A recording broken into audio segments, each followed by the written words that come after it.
Buenas tardes, jóvenes. Jóvenes, buenas tardes. Buenas tardes. Qué bueno, qué bueno. Estamos bien. Buenas Entonces. tardes. Buenas tardes, Lucero, ¿cómo están? Adriana, voy a compartir pantalla con ustedes en este momento para iniciar la clase. Me imagino que la mayoría son nuevos. Algunos quizás ya hayan estado antes en el CEP. Es muy probable, ¿no? Buenas tardes, Lucero. Muy bien. ¿Me confirman, chicos, que se está visualizando la diapositiva? ¿Me confirman, por favor? Excelente, muchas gracias. Entonces, para empezar, les voy a dar, pues, como siempre, que inicio clase, la bienvenida, ¿no? La bienvenida no solamente al curso de historia, al CEPU, sino también a la gran posibilidad que tienen ustedes, pues, de ingresar a la universidad y cumplir las metas que se han propuesto, ¿no? No siempre hace su proyecto de vida cuando está en el colegio, en tercero de secundaria, quinto, y optas por alguna opción, ¿no? Por ser artista, comerciante, empresaria, profesional. Bueno, ese ha sido mi caso, ¿no? Yo opté por ser profesional y empresaria a la vez y pude hacer las dos cosas felizmente. Me gusta mucho la docencia, me encantan las ciencias sociales y en especial la historia, ¿no? La historia, porque considero que es un curso, es una disciplina, una ciencia que puede aportar muchísimo para mejorar la vida, la calidad de vida del ser humano, ¿no? Siempre y cuando el tratamiento de la historia, el estudio de la historia se haga de la manera más adecuada, correcta y científicamente posible, ¿no es cierto? Bueno, hay muchas sociedades que lo han logrado, han manejado muy bien conocimiento histórico y a partir del conocimiento histórico han podido enrumbar los proyectos de desarrollo social y económico de sus naciones o de sus poblaciones y han mejorado muchísimo, ¿no? Entonces, sociedades, como llamamos acá las sociedades que están en América del Sur, le decimos pues sociedades subdesarrolladas, como el Perú, por ejemplo, pero hay otros de manera optimista dicen, no, países en vías de desarrollo.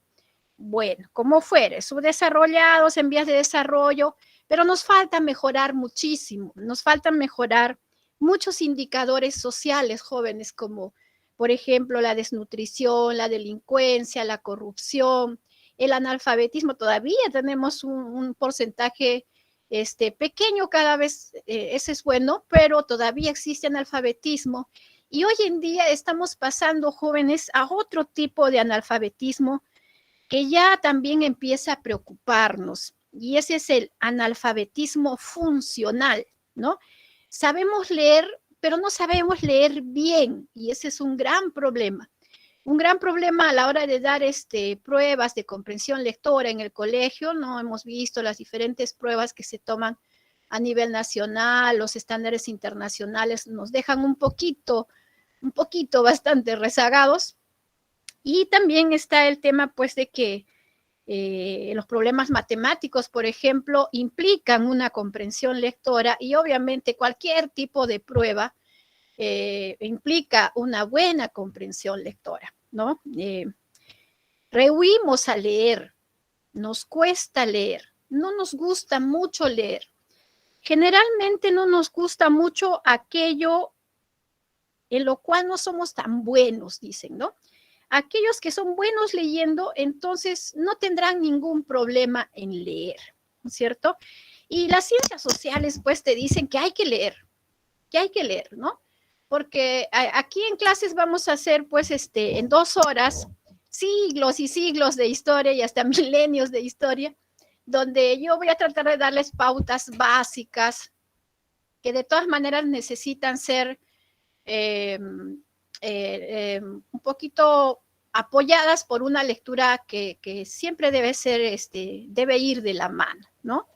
Entonces, todas esas cosas, pues, nos hacen reflexionar sobre la idea de que hay que trabajar para mejorar muchos índices en el Perú, ¿no? Tenemos mucho que hacer, hay mucho que hacer, jóvenes, hay mucho que hacer en el país, ¿no? Y desde estudiantes lo podemos hacer, Cuando sean ustedes universitarios, formen círculos de estudio, formen redes de grupos o de cosas que se puedan ir mejorando. O sea, el hecho de estar en la universidad te da, por ejemplo, puertas abiertas como para hacer un montón de cosas, ya desde estudiante, ¿eh? Y se los digo porque quien habla, pues, siendo estudiante, he podido formar muchos grupos, redes, círculos, y hemos hecho bonitas cosas. Siendo estudiantes, hemos hecho bonitas cosas, ¿no? Muy bien, jóvenes, los animo a ello entonces, y los animo también, pues, a tener alguna intención por la historia, porque, a ver, si alguno de ustedes tiene intenciones políticas, por ejemplo, ser alcalde, gobernador regional, ¿no? Entonces, para esos cargos políticos también se necesita tener un buen conocimiento de la historia de tu región, de tu país y obviamente del entorno mundial, ¿no es cierto? Porque nosotros podemos decir, bueno, yo vivo acá en Tacna, en el Perú, acá nosotros, ¿qué nos puede interesar lo que pasa en otras partes del mundo? Y eso no es cierto, ¿no? Cerquita nomás, en tiempo, hablando en tiempo, tenemos tiempo real, ¿no? La guerra de Rusia con Ucrania, y cuando esta guerra se desata, ¿no? Se desata por un problema entre la OTAN y Rusia, bueno, mucha gente, yo escuché decir a mucha gente, sí, pues una guerra ahí en Europa Oriental con Asia. ¿De qué manera puede repercutir aquí? Pues es un problema entre ellos, además a cada rato hay guerras ahí, dicen, ¿no? Sí es cierto, guerras no tanto, quizás invasiones, algo corto, pero esta guerra está durando y bastante. Entonces, hoy en día ya tenemos las consecuencias de esa guerra, ¿no? En principio, por ejemplo, Ucrania, Rusia son productores de trigo y el trigo ha empezado a escasear porque estos dos países pues ya no están proveyendo al mundo de la cantidad de trigo necesario, además de que ha habido pues a causa del cambio climático, ha habido serios problemas en la India, en China, por cuestiones de sequía, etcétera. Entonces, no hay pues una producción de trigo suficiente, ¿no? Por eso que ha empezado el trigo a subir de precio y ahora vemos el precio del pan y le echamos la culpa a Castillo, los que no manejan bien conocimiento de lo que está pasando en el entorno mundial y dicen, ah, Castillo tiene la culpa. Es una cuestión coyuntural, es una cuestión internacional. Y también está el hecho, jóvenes, de que el otro gran problema es el petróleo, ¿no? El petróleo. Ya hemos visto nosotros en la historia, también pues estos dos países son productores de petróleo, ¿no? Hace pocos días se ha declarado la escasez de GLP, ¿no? Gas licuado de petróleo. No había en todo el Perú gas licuado de petróleo y hay muchas unidades vehiculares, sobre todo en Lima, que funcionan con esta energía, ¿no? Entonces, sí, la guerra de Rusia con Ucrania, a pesar de que está al otro lado del mundo, sí nos afecta, ¿ya? Está muy claro que todos los hechos históricos, ¿no? Hechos trascendentes, relevantes que pasan en el mundo, así sea al otro lado del globo terráqueo, nos afectan, más todavía si consideramos que últimamente, pues, vivimos en una sociedad globalizada, ¿no es cierto? Entonces, es muy importante estar al tanto de lo que pasa en otros países, ¿no?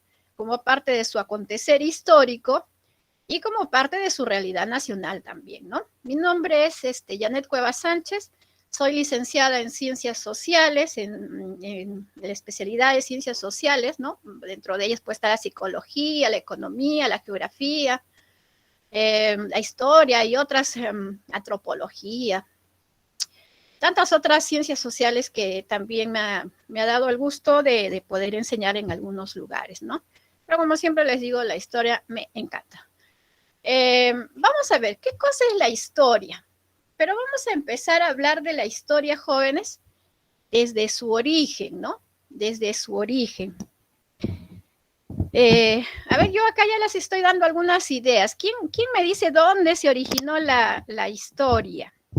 ¿Dónde se originó la historia? ¿Y quién está como elemento importante, pues, a la hora de hablar de historia? A ver, chicos, ¿qué dicen? Láncense, chicos, no tengan temor. En principio yo no veo quién va a hablar, solamente los voy a escuchar porque estoy con toda la pantalla acá. A ver, chicos, ¿de dónde proviene la historia? ¿A quién se le ocurrió hablar de historia? ¿En Grecia? Muy bien, en Grecia, y tenemos ahí, bueno, según la historia dice pues que uno de los primeros en trabajar la historia fue Tales de Mileto, ¿no? Uno de los primeros. Tales de Mileto trabajó mucho lo que es la filosofía, Tales de Mileto, ¿no? Matemático, él un sabio. Es que antes en Grecia las personas que se dedicaban al conocimiento, pues, bueno, también en ese tiempo el conocimiento no era tan amplio como hoy en día, ¿no? Por eso es que muchos de los sabios griegos, filósofos, ¿no?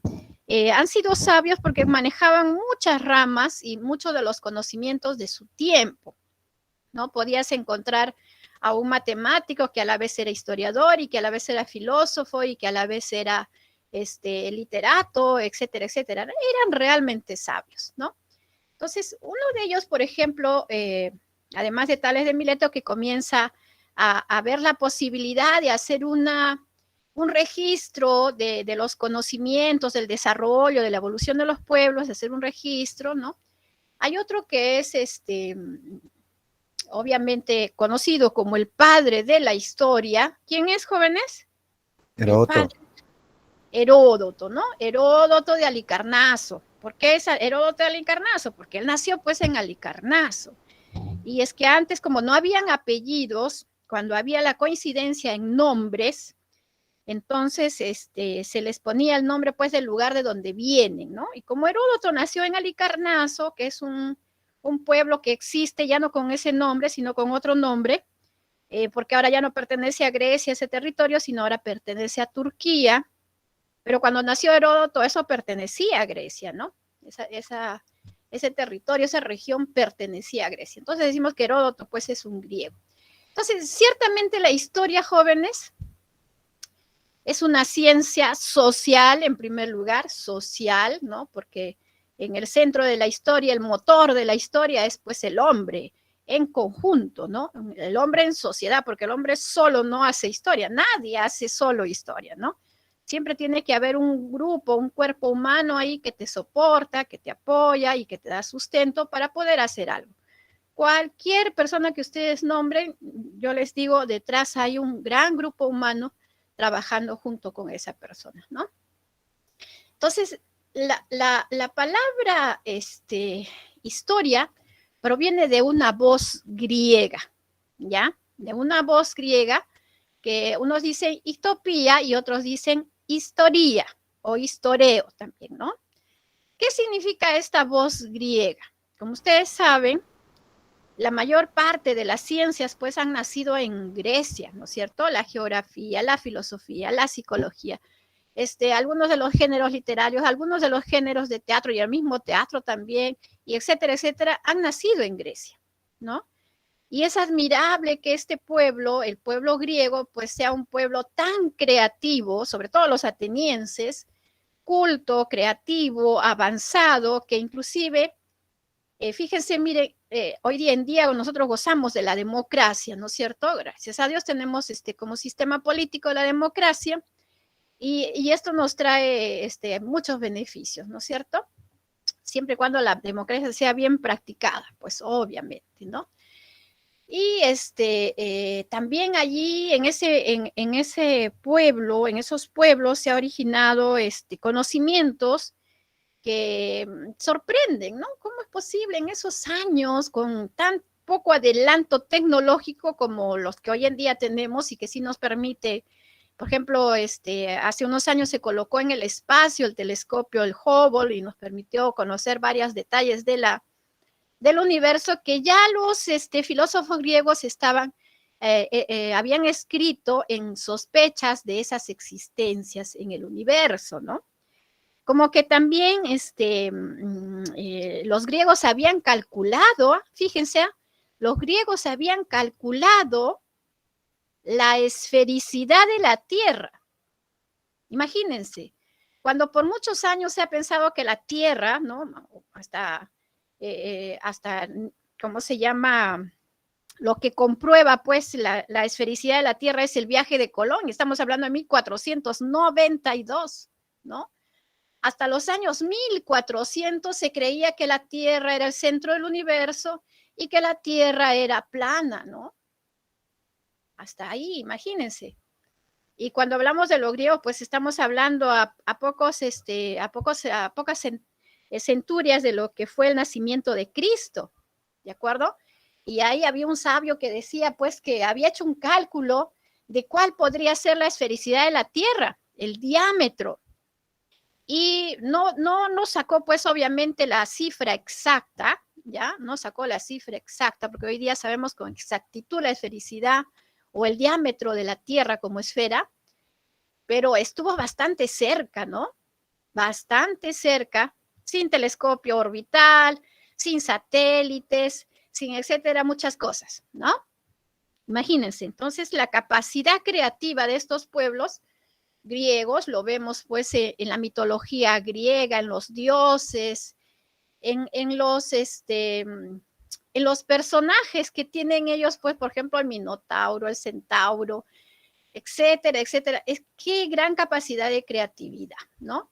Bueno, ahí en esos pueblos griegos, llamados así por los romanos, porque ellos no se llamaban Grecia, ahora se llaman Grecia, en ese tiempo esos pueblos eran ciudades-estados, independientes unos de otros, ¿no? Y algunos estados, algunas ciudades o polis o estados, se distinguían por determinada actividad, ¿no? Había unos estados que eran más cultos, más dedicados a la cultura, como Atenas, ¿no?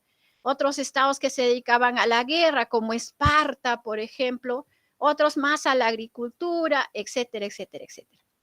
Pero lo único en común que tenían estos pueblos, porque no tenían el mismo gobernante, cada pueblo tenía o cada estado tenía su propio gobernante, era que hablaban el mismo idioma. ¿De acuerdo? El griego. El griego.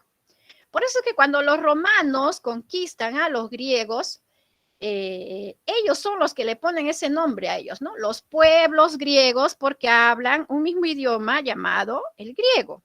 O sea, por eso les llamaron los griegos. Hoy en día Grecia, ¿no? Entonces, nosotros cuando vemos, por ejemplo, algunas palabras, buscamos su raíz.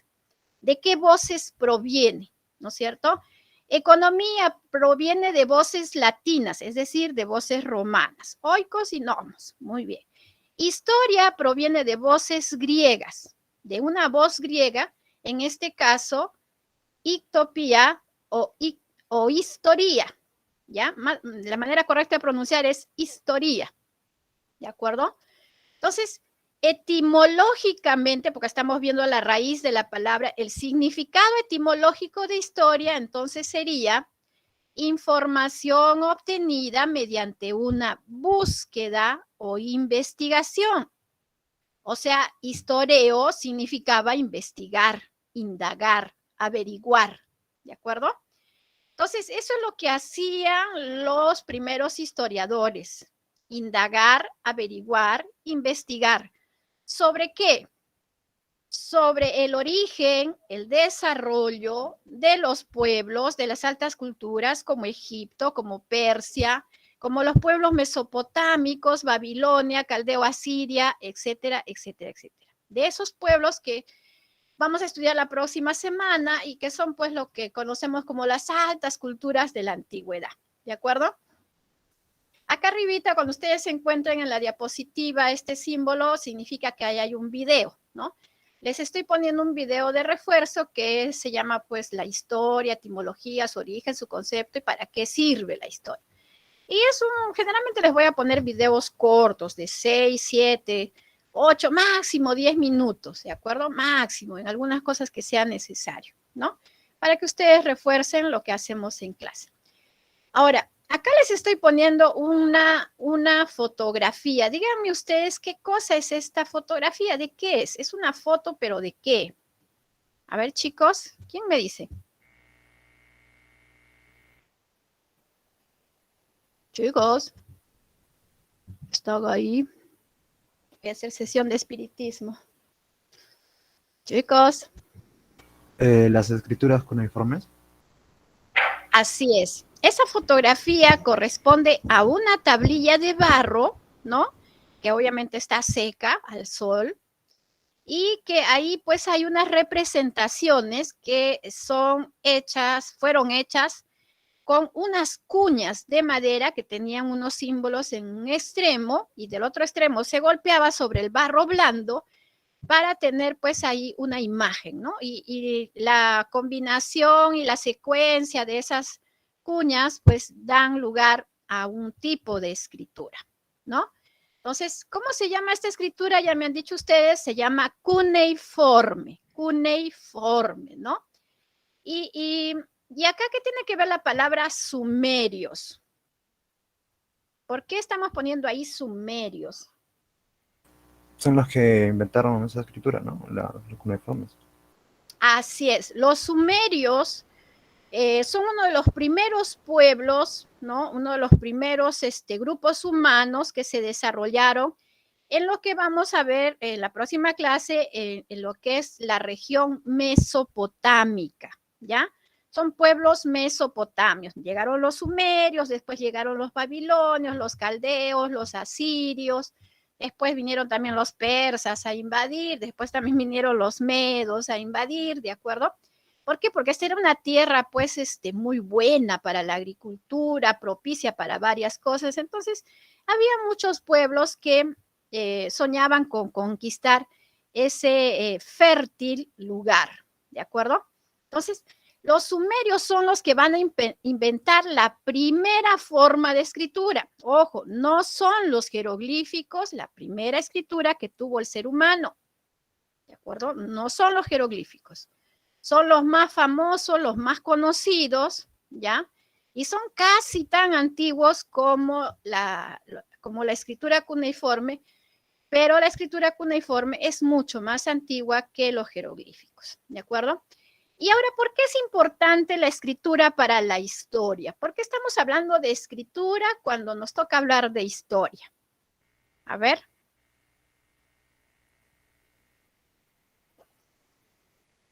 ¿Qué me dicen, chicos? Para guardar una información importante. Así es, para guardar información, ¿no es cierto? Para guardar la información. Porque si la información sobre varias cosas de la vida de un pueblo, de una sociedad, está en la cabeza de una persona, y miren, antes de que exista la escritura, esos conocimientos a través de cuentos, leyendas, mitos, se transmitía de generación en generación. Pero ¿qué pasa cuando esto no está escrito sino hablado? Y uno lo habla y lo cuenta y al otro y al otro. ¿Han escuchado la frase el teléfono malogrado? ¿Sí? Teléfono ¿Han escuchado esa malogrado. frase? Sí. Bueno, eso suele pasar cuando hablamos las cosas, ¿no? Porque nosotros percibimos un mensaje y luego ese mensaje tratamos de darlo con bastante fiabilidad, pero sucede que por ahí se van manejando de manera diferente algunas cosas y con el tiempo ese hecho va a terminar pues con los años en una idea un poco diferente a la idea inicial, ¿no es cierto? Y es lo que pasa pues con muchos cuentos o muchas leyendas, ¿no es cierto? Por ejemplo, la leyenda de Manco Cápac y Mama Oglio, de cómo se originó el imperio del Tahuantinsuyo, ¿no? Esa leyenda es bastante fantasiosa, no muy cercana a la verdad, tiene muchas cosas que no son ciertas, pues, ¿no? Que son parte de la fantasía, de la necesidad, pues, de hacer mítico algo. Manco Cápac y Mama Oglio nunca salieron de las aguas del lago Titicaca, como dice la leyenda. Tampoco es que fueron enviados por su padre, el dios Sol, ¿no? El Sol es una esfera caliente, o sea, no tiene mayor implicancia en la vida del hombre, más que posibilitar la fotosíntesis, ¿no es cierto? Claro que es importante. Pero no es pues un ser vivo, no, mucho menos divino, ¿no? Entonces, Pero sí vamos a encontrar que la leyenda de Manco Cápac y Mama Oglio tiene algunos aspectos verdaderos, o sea, no todo se trastoca, pues algunas cosas perduran. Por eso es que hay que tener mucho cuidado cuando nosotros utilizamos la transmisión oral de los conocimientos, ¿no? Entonces, la escritura, ¿por qué es importante? Porque lo que ustedes han dicho, ¿no? Permite registrar los hechos, ¿no? Esa es la importancia de la escritura. Por eso es que hasta hace unas décadas, pues se consideraba que todo aquello que está refrendado en un escrito se puede considerar historia. Tanto así, jóvenes, hay un micrófono ahí. Tanto así, jóvenes, que la historia, por ejemplo, tiene dos momentos, ¿no es cierto? O sea, se habla, cuando hablamos de historia en general, decimos prehistoria e historia, ¿no es cierto? ¿Y qué cosa marca el cambio de la prehistoria a la historia? La invención de la escritura. Así es. A partir de la invención de la escritura, que se calcula en el año 4000, según algunos, 3500, según otros, 3300, según 3200, hay otros que dicen 3000. Bueno, lo que pasa es que no siempre vamos a encontrar que todos están de acuerdo, peor todavía cuando se tratan de hechos muy lejanos, ¿no? Y sí, se aplica el carbono 14. Si ustedes alguna vez han escuchado el método del carbono 14, ¿no? Es una prueba que es más o menos moderna, que sirve pues para hacer la datación de un resto orgánico o inclusive de un resto inorgánico asociado a un resto orgánico, para poder determinar con cierta aproximación, no con exactitud, sino con aproximación. Entre más antiguo sea, pues la aproximación la escala de aproximación es un poquito más amplia, ¿no? O nos podemos equivocar un poquito más, pero nos da bastantes luces, pues a no saber exactamente de cuándo es, nos da bastantes luces, ¿no? Entonces, bienvenido, carbono 14 nos ha ayudado muchísimo con muchos aspectos de la historia, ¿no? Entonces,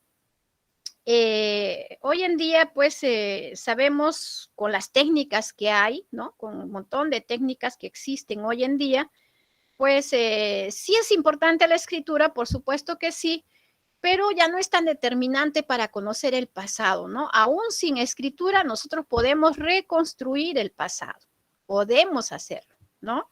Hoy en día sabemos muchas cosas del hombre de la prehistoria. Sabemos que existió el hombre de Java, el hombre de Pekín, el hombre de Neandertal, si sabía utilizar herramientas, si enterraba a sus muertos, si sabía hacer pinturas rupestres, sabemos qué comían, si descubrió el fuego, o sea, sabemos muchos detalles, ¿no? Sin necesidad, pues, de contar con una escritura que nos relate que así fue, que tal día descubrió el fuego y fulano de tal descubrió el fuego. No hay nada de eso, ¿verdad?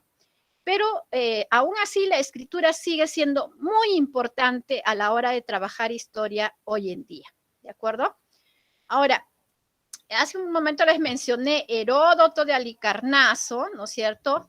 Considerado el padre de la historia, Heródoto de Halicarnaso, pues, era un sabio griego que se dedicó a viajar por el norte de África para conocer cómo fue la historia del pueblo egipcio, ¿ya? También viajó por la zona de Mesopotamia, conocer las culturas, pues, de los griegos, perdón, de los persas, de los medos, de los caldeos, de los asirios, de los sumerios, etcétera, etcétera, etcétera, ¿no?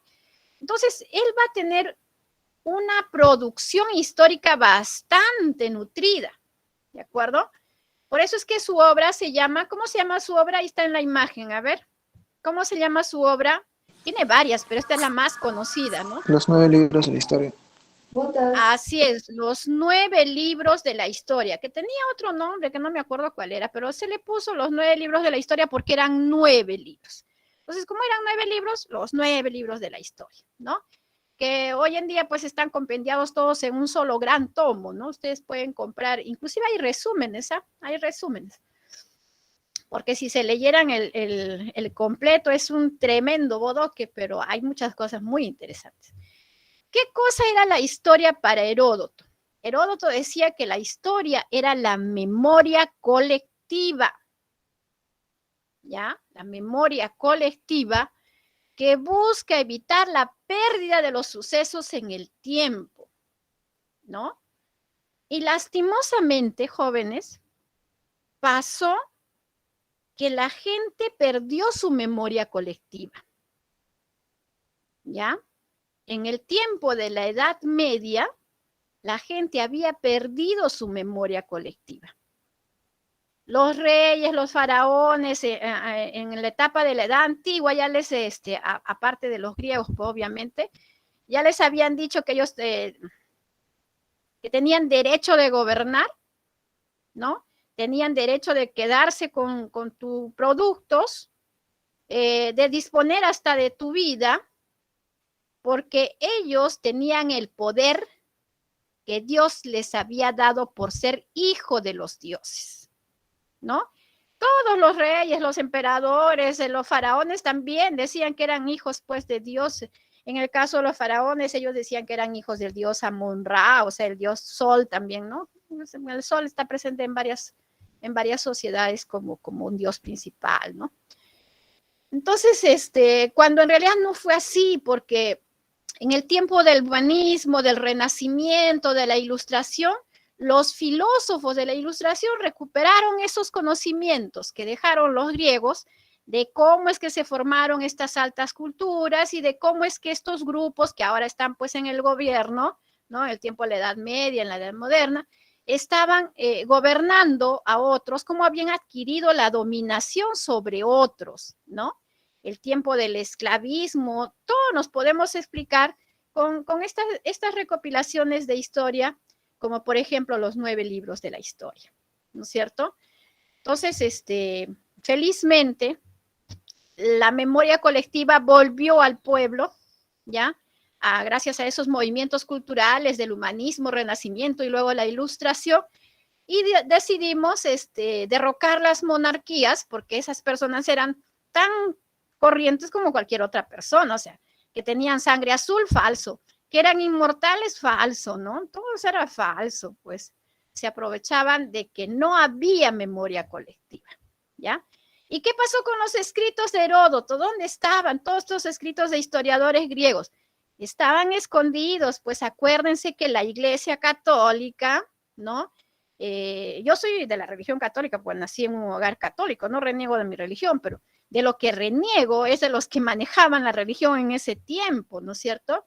Que se aprovecharon de varias cosas, manipularon varias cosas, etcétera, etcétera. Acuérdense que los romanos necesitaban una religión fuerte para asegurar el poder de toda Europa y gran parte del norte de África y gran parte de Asia también, ¿no?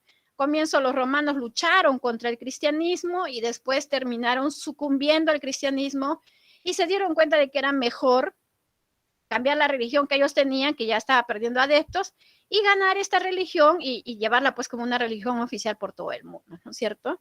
Y como España fue conquistada también por Roma, entonces en España se puso también la religión católica, y como España nos ha conquistado a nosotros, nos ha colonizado, nosotros somos católicos. Es una situación coyuntural, ¿no? Si nos hubiesen conquistado los ingleses, pues seríamos protestantes, reformistas, en fin, o si hubieran sido los asiáticos, seríamos pues budistas, ¿no? Si nos hubiesen conquistado los hindúes, seríamos seguidores de Siddhartha, Gautama, tantos dioses. Ellos tienen varios dioses, ¿sabes? No me acuerdo la verdad la cantidad de dioses que tienen los hindúes. Tienen varios, son politeístas aún, ¿no? Bueno, es importante pues la historia por esta memoria colectiva, ¿no? Para evitar caer pues en cosas que a la humanidad no nos ha gustado, porque ya nos ha pasado antes, ¿no? Ahora, hay otro padre de la historia, fíjense aquí. ¿Qué dice acá abajo? Padre de la historia científica. Así es. Si a nosotros nos preguntan, ¿quién es el padre de la historia? Uy, ahora, ¿quién respondemos? ¿Heródoto o Tucídides? ¿Quién es el padre de la historia? Heródoto. Heródoto. Sí. Así es. Pero si nos dicen quién es el padre de la historia científica, ahí sí respondemos Tucídides. ¿De dónde era Tucídides? De Atenas, ¿ya?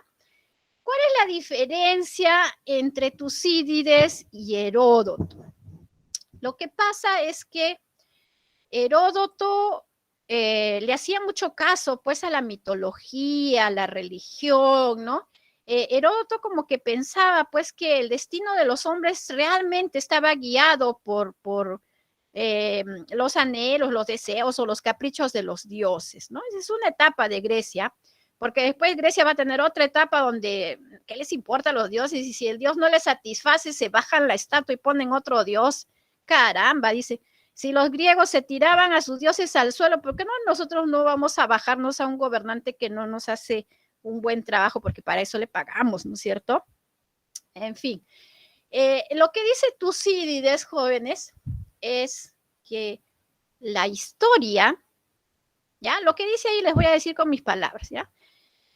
Para que la historia sea útil, ¿ya? Para que no sea un simple, una simple oralidad de nombres, fechas, ¿no? Porque en realidad eso no sirve mucho, sirve para entender los procesos, cuando lo importante de la historia son los procesos, no los nombres. Los nombres es una herramienta para un fin más importante.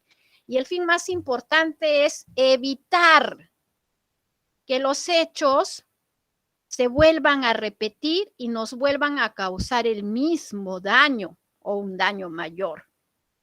Hay algunos hechos que son inevitables, que sí o sí van a volver a ocurrir, ¿no? Lo que podemos hacer es prepararnos para enfrentar mejor cuando estos hechos vuelvan a ocurrir.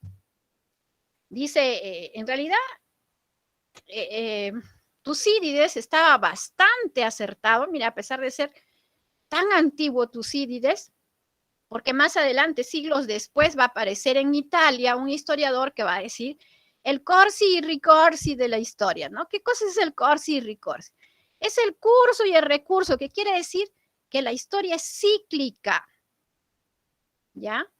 Que el ser humano, por la naturaleza nuestra, tendemos a olvidar ciertas cosas, si es que no nos refrescan la memoria, por eso la historia sirve para refrescar las memorias, sobre todo la memoria colectiva, podemos volver a cometer los mismos errores, ¿no? Y puede ser con una cuestión social, con una cuestión económica, con una cuestión política. En el Perú tenemos harto de eso, ¿no? Harto de eso. Rápidamente nos olvidamos de lo malo que los gobernantes hayan podido hacer, ¿no? Quien les habla, nunca he participado en ningún partido político, ni lo pienso hacer. No puedo decir que soy apolítica, me gusta la política, trabajo en una historia de análisis político, en una revista, perdón, de análisis político que se llama Apuntes a Lápiz, y constantemente voy por ese lado, ¿no? De hacer análisis político en el Perú. Pero me da muchísima pena cada vez que sale la lista de candidatos, ¿no? Acá en Tacna nomás. Candidatos al gobierno regional. Y mi respuesta es esta, desde hace unas cuantas décadas vengo repitiendo lo mismo, ¿no? Desde los años 90 hacia adelante. ¿No hay mejores candidatos? Eso nomás hay para elegir. Y terminamos como dice una frase, pues, ¿no? Eligiendo entre el cáncer y el SIDA, porque no se sabe quién es peor que el otro, ¿no? Claro, los que manejamos un poquito de política nos damos cuenta quién es peor que el otro. Pero de todas maneras, para nuestra patria, para nuestra ciudad, queremos algo bueno. Y realmente los candidatos que hay son desesperanzadores. En fin, así es pues la memoria. Pasan unos cuantos años y ya la gente se olvida de lo que hicieron estos señores. En fin, sigamos a lo nuestro. Dice, la historia es un incesante volver a empezar, ¿no?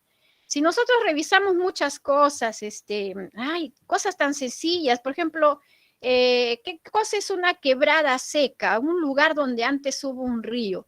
¿Y es probable que esas quebradas secas se llenen de agua? Sí, en tiempos de lluvia y de avenida, porque los cambios climáticos que estamos teniendo hoy en día nos dicen que en cualquier lugar puede llover y que en la costa llueve, lo que antes no llovía, ¿no? Hace décadas en Tacna casi ni llovía, pero ahora ya llueve, ¿no? Y con cierta bueno, no es una lluvia como la selva, como la sierra, pero es una lluvia que nos llama la atención. Y supuestamente el pronóstico es que estas lluvias con el tiempo van a aumentar. Lo malo es que son lluvias muy ocasionales, ¿no? Hacen un poco de daño, como ustedes han visto en los años anteriores, ha habido pues que ha habido ahí un aluvión de lodo, de barro, que se llenó hasta a tapar los asientos del terminal terrestre, a romper pistas hacia abajo, etcétera, etcétera. Y en Moquegua también había sucedido problemas con estas lluvias. El río se llevó construcciones nuevas, una construcción nueva del Poder Judicial también se llevó una comisaría, rompió el puente Montalvo, etcétera, etcétera, carreteras, muchísimo dinero que se pierde con estas cosas. Pero nosotros sabemos que va a pasar, entonces, ¿qué tenemos que hacer? Mejorar las riberas, ¿no? Reforzar las riberas del río y sobre todo algo que hacían los sumerios, hacer represas. Tenemos que construir sí o sí represas para evitar que esta agua pues continúe en el cauce y haga destrozos en el resto del cauce, ¿no? Y a la vez que estas represas sirven para guardar agua para otro tiempo. O sea, pero es cuestión pues de voluntades políticas, un poco de criterio, un poco de inteligencia, no sé, algo así, ¿no? Habrá que aprender de la historia, cómo otros pueblos han solucionado esos problemas que hoy en día con tanta tecnología no podemos resolver. En fin, ahora si hablamos algo más que nos ha tocado a todo el mundo, la pandemia de la COVID-19, también estaremos en esto, ¿no?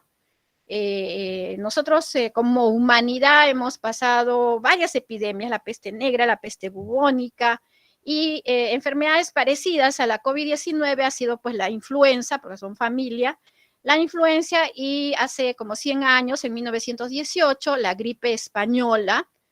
Y de esas epidemias nosotros hemos aprendido varias cosas, de tal manera que en esta epidemia que hemos vivido, no ha habido la misma cantidad de muertos que hubo antes, porque la gripe española se calcula que se produjeron alrededor de 30 millones de muertos en el mundo, considerando pues que en esos años el mundo era, en habitantes era muchísimo menos de lo que somos ahora. Y 30 millones de muertos, en cambio esta pandemia nos ha traído como resultado 5 millones de muertos en todo el mundo, ¿no? Más o menos 5 millones. Siendo que somos abismalmente más grandes en población que antes, ¿no? Pero a sociedades como el Perú, por ejemplo, con un sistema sanitario no muy bueno, con una cantidad de hospitales bastante baja en comparación con, porque se hace pues un ratio, ¿no? Por cada cierta cantidad de habitantes debe haber un hospital de cierto nivel, porque hay hospitales de 4 niveles, ¿no? Nivel 1, nivel 2, nivel 3, nivel 4. Bueno, estamos en déficit, en déficit. Nadie nos gana en déficit sanitario y hospitalario en América, ¿no? Como que tampoco nadie nos gana en cantidad de muertos por millón por la enfermedad del COVID, ¿no? Ocupamos el primer lugar, después nos sigue Hungría, que queda en Europa Oriental. Y nosotros decimos, pero ¿por qué ha muerto tanta gente en el Perú? Por múltiples razones, ¿no?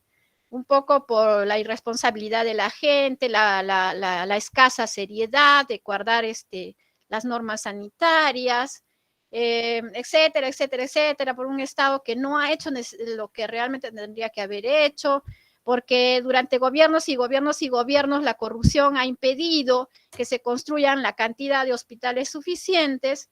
El año 2001 hubo terremoto aquí en Tacna, se malogró el hospital. 2001, han pasado más de 20 años y todavía no tenemos hospital, jóvenes. Eso es preocupante, escandalosamente preocupante, que una sociedad como la nuestra, no sé, los tacneños nos merecemos una mejor atención. Y el canon 20 años de canon y no tenemos hospital. Es el colmo, ¿no? Y así hemos afrontado pues esta pandemia. Bueno, por eso les digo, cuando ustedes sean políticos, sean congresistas, alcaldes, gobernadores regionales, porque de la Universidad Nacional han salido varios, déjenme decirles. Es importante pues que tomen en cuenta muchas de estas cosas que estamos hablando hoy en día, en lo que tiene que ver pues en el manejo de la historia, ¿no? Hay que revisar un poquito de historia para entender muchas cosas en este país. Ahora, el concepto de historia, vamos a ver otro concepto, ¿no? Y acá lo tenemos a Mark Bloch. Mark Bloch dice, la historia es la ciencia, miren, ciencia de los hombres en el transcurso del tiempo. Él no dice es la ciencia de los hombres en el pasado, no. Él dice en el transcurso del tiempo, porque para Mark Bloch, la historia no es solamente revisar el pasado, sino es revisar el pasado para entender tu presente y proyectarte hacia el futuro, ¿no? ¿Qué quiere decir esto? Que los problemas actuales de la sociedad se pueden solucionar. Todos los problemas tienen solución.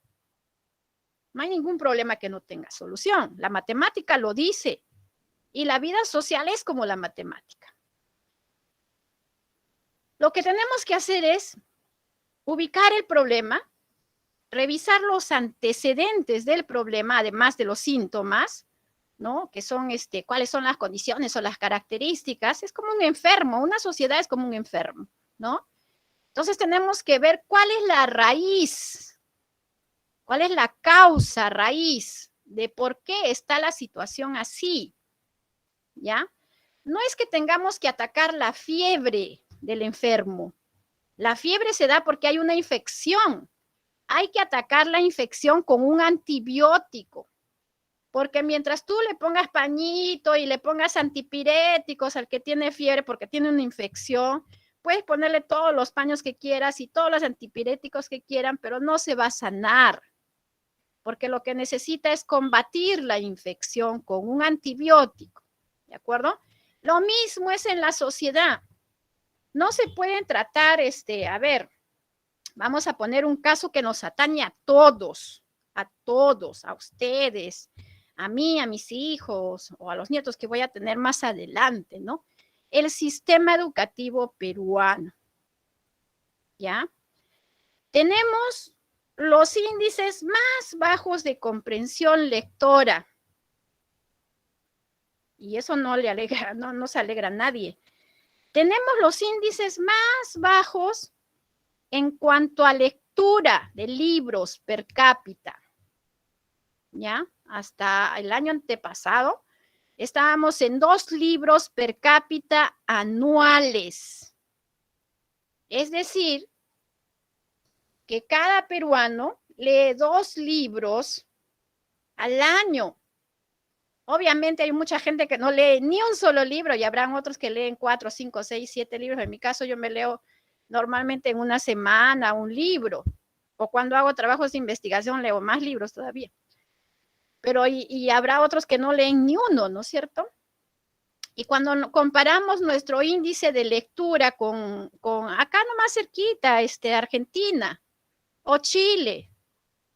Chile tienen 7 libros per cápita mensual, jóvenes, mensual.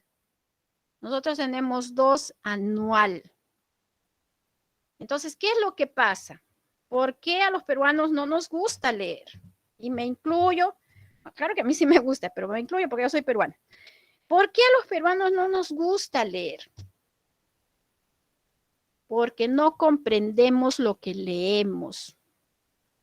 Y como no comprendemos lo que leemos, no nos gusta leer. Preferimos ver videos. Los videos sí los entendemos.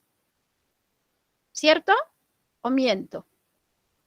A ver, que me diga alguien que mienta.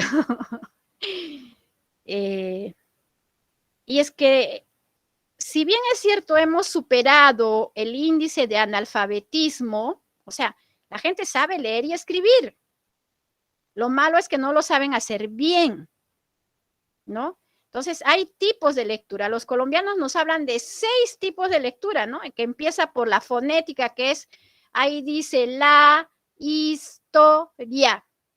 Esa es la lectura fonética, que puedo decodificar las sílabas, las consonantes y las vocales, pero me cuesta entender qué es lo que me quiere transmitir esa frase cuando dice la historia y la ciencia de los hombres en el transcurso del tiempo. Yo ya les he dicho cuál es el mensaje, ¿no?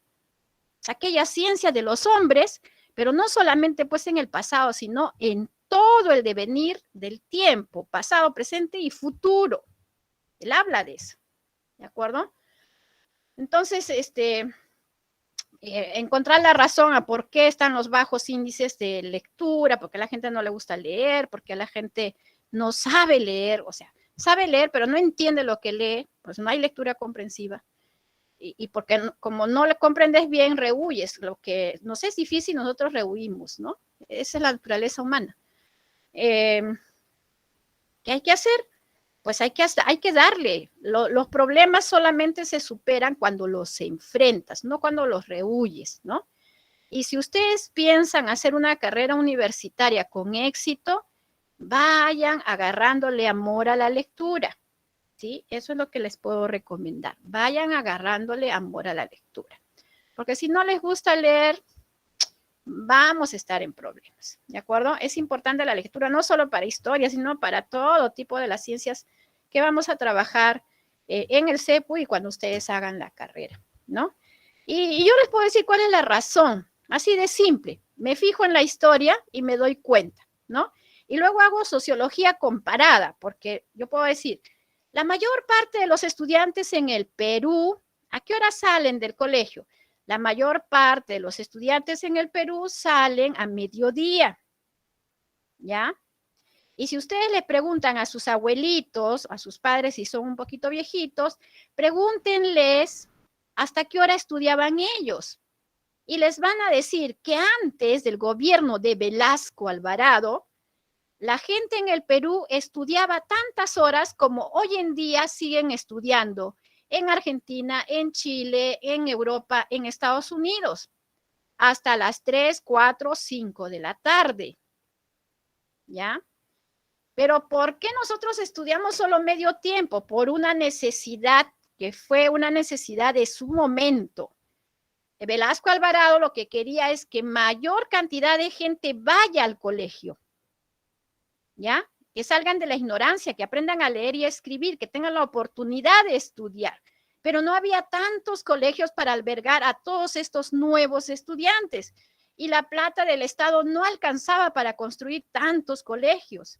Entonces, ¿qué se hizo? Colegios del Estado vamos a partir en 2 turnos. Entonces ya no va a ser como antes, que a las 12 se iban a almorzar, regresaban a la 1 y se quedaban hasta las 4 o 5 de la tarde en la secundaria y la primaria hasta las 3 de la tarde. No, ahora a mediodía se van a su casa y en la tarde viene otro grupo de estudiantes. Se suponía que eso era una situación mientras tanto, mientras se construyen nuevos colegios. Pero los gobiernos, uno tras otro, han construido unos cuantos colegios, no han hecho la tarea que tendrían que haber hecho y se ha seguido con esa medida temporal por décadas. Por décadas el estudiante peruano no ha tenido su jornada escolar completa. Por eso es que ustedes ven hoy en día colegios que dicen jornada escolar completa y es como, mira, jornada escolar completa, cuando eso es normal en cualquier otro país. Y cuando eso era normal acá en el Perú, hasta antes de la reforma de Velasco. Entonces, la práctica hace al maestro, ¿verdad? Menos tiempo dedicándote a leer, el resultado es que no sabes leer bien. Así de simple. No manejas bien la matemática, al final no manejamos bien muchas cosas, ¿no? ¿Por qué? Porque todo se nos ha reducido los horarios. Y los horarios que más han sufrido son cursos como pues como la historia, como educación cívica. Por eso ahora tenemos mucha gente que sabe leer, pero que no sabe comportarse, pues, ¿no? Etcétera, etcétera. Muy bien. Marc Bloch, jóvenes, es un historiador francés considerado uno de los más importantes de nuestros últimos tiempos, ¿no?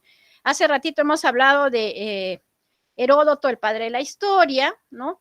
De su obra cumbre, que es los 9 libros de la historia. Hemos hablado de Tucídides, el padre de la historia científica, y su obra cumbre, que es las guerras del Peloponeso. Pero ahora este señor es un poco más moderno, porque este señor pues existió hasta los años 1940 y algo, ya 42 creo que fue que murió. Marc Bloch escribió una nueva visión sobre la historia, de cómo se debe escribir historia, de cómo se debe enseñar historia y de cómo se debe usar la historia para mejorar la situación de los pueblos y las sociedades. Como él es europeo, su conocimiento se ha divulgado mucho en Europa y Europa ha mejorado muchas cosas entendiendo este enfoque sistémico de la historia que plantea Marc Bloch, ¿ya? Sociedades latinoamericanas como la nuestra todavía nos está costando entender. Acá está este libro, este libro se llama Introducción a la Historia de Marc Bloch, ¿ya? Este libro, Introducción a la Historia, ha tenido tantas ediciones, no se imaginan la cantidad de ediciones que ha tenido este libro, y últimamente se ha vuelto a reeditar, pero ya se le ha cambiado el nombre y se le ha puesto este nombre, Apología para la Historia o el oficio del historiador, ¿ya? Entonces, estas dos obras en realidad es la misma, sino que con una versión más modernizada en cuanto a la tapa, la presentación y también al nombre, ¿no? Pero es la misma obra. Y la otra obra no tan conocida, pero acá en América no tanto, en Europa sí, es este libro que se llama La extraña derrota, que él ha escrito, pues, cuando él participó en la guerra. Él participó en la Segunda Guerra Mundial, ¿no? Él no solamente era, pues, una persona que escribía historia, sino también pretendía inmiscuirse en los hechos históricos para ayudar, pues, a la sociedad de la que él era parte, Francia, ¿no? Acuérdense que en la Segunda Guerra Mundial Francia fue invadida por Alemania, una invasión muy rápida en la Segunda Guerra Mundial, y él estaba pues ahí peleando por su nación, que era Francia, ¿no? Resulta que los de la KGB ya saben ustedes, era algo así como el sistema de inteligencia de Alemania, lo detecta, lo captura y lo ejecuta, ¿no? Él murió en la guerra, no necesariamente peleando, sino ejecutado pues por la KGB. Y luego de su muerte se han seguido publicando sus escritos, ¿no? Se llama publicaciones póstumas, se han seguido haciendo y realmente es un genio, pues en todo lo, o sea, una capacidad visionaria impresionante. Si ustedes tienen alguna inclinación por la historia, busquen este libro, está en internet también, muy bueno, se los recomiendo. Una lectura que te va a hacer cambiar tu visión de cómo entiendes la sociedad y la historia, ¿no? ¿Cuál el otro historiador... ¿Ah? ¿Libro? ¿Me has dicho, hijo? El libro está con este nombre, Apología para la Historia o el oficio de historiador. Esta versión de Introducción a la Historia también está en PDF, ¿ah? Me acuerdo que una vez se la pasé a una amiga y lo encontré en una versión PDF. Introducción a la Historia. Está en PDF en internet. Búsquenlo, Introducción a la Historia, así. Y ahí lo van a encontrar en PDF. Muy bueno. Muy bien, entonces Marc Bloch, tenemos mucho que agradecerle a este señor porque ha hecho mucho por la historia y también por la sociedad, ¿no? Dio su vida, desgraciadamente. Vamos a ver ahora lo que es otro historiador, Miguel Artola Gallego, ¿ya? En España hay muchos historiadores por los cuales uno puede sacarse el sombrero, muy buenos historiadores en España, ¿no? Y Artola, pues, es uno de los mejores historiadores que tiene España. Él, fíjense su frase, me encanta esta frase, dice, el problema de la historia reside en que es un instrumento político. Ya, una de sus obras más conocidas es esta de acá, La monarquía de España. El problema de la historia reside en que es un instrumento político. Y acá viene un comentario. La historia por muchos años ha sido manejada por los gobernantes, ¿ya? Entonces, la historia no necesariamente, ya, sobre todo la historia hecha hace tiempo, porque ahora se está reescribiendo la historia, ya, se está mejorando, se está reescribiendo muchas cosas y aclarando muchos entuertos. A ver, un ejemplo así sencillo para que ustedes lo entiendan. La guerra de Perú con Chile nos trajo dos héroes que recordamos y lloramos y por los cuales damos nuestra gratitud eterna, ¿no es cierto? Miguel Grau, ¿no? Andrés Y Avelino. Francisco Boloñés. Pero de Andrés Avelino Cáceres nadie habla. Cuando Andrés Avelino Cáceres tendría que ser, pues, una figura más ahí, ¿no? Andrés Avelino Cáceres ha ganado más batallas. Creo que es el único que ha ganado varias batallas, ¿no? En la resistencia, en la campaña de la Breña. Pero como no murió en la guerra, y como encima fue presidente una y otra vez, entonces los gobiernos sucesivos trataron de borrar, pues, su presencia en la historia, ¿no? Entonces, ahí como sociedad somos un poquito, no sé, pues si nos gusta que los héroes se mueran para decirles sí, fuiste bueno, o qué, de qué se trata. Bueno, claro que la política mucho ha hecho, ¿no? Mucho ha hecho. Y imagínense, cuando terminó el fujimorismo, este régimen nefasto, en los años 2007, 2008, 2006, en ese tiempo yo trabajaba en el Ministerio de Educación, y se hablaba como que el gobierno de Fujimori fue lo mejor que le pudo haber pasado al Perú, que no sé qué, que no sé cuánto, que los mejores índices económicos. Decía, ¿qué? Pero si yo veo estadística, y según la estadística, para mí el gobierno de Fujimori no ha sido económicamente el mejor. Pasamos de un gran problema económico que fue la inflación a otro problema económico tan, o no sé, pues la recesión. Si ustedes investigan sobre qué cosa es la recesión, se van a encontrar que la recesión es tan negativa como la inflación, ¿no? Y hemos estado durante una década en permanente recesión económica, ¿no? Por eso es que cuando se va Fujimori, viene el gobierno de Toledo, comienza a abrirse este tema de los TLC, la inversión extranjera, y comienza a haber empleo. Recién los índices de empleo han mejorado en el gobierno de Toledo. Y no necesariamente pues porque Toledo haya sido un buen presidente, sino porque era parte pues de lo que tenía que haberse hecho y que el gobierno de Fujimori no hizo. ¿De acuerdo? Y así podría explicarles un montón de cosas, ¿no? Entonces, es un poco complicado cuando los historiadores son pagados por los gobiernos para sacar libros maquillando cosas, cuando en realidad los que tenemos memoria de lo que hemos vivido sabemos que esas cosas no fueron tan así, ¿no es cierto? Muy bien.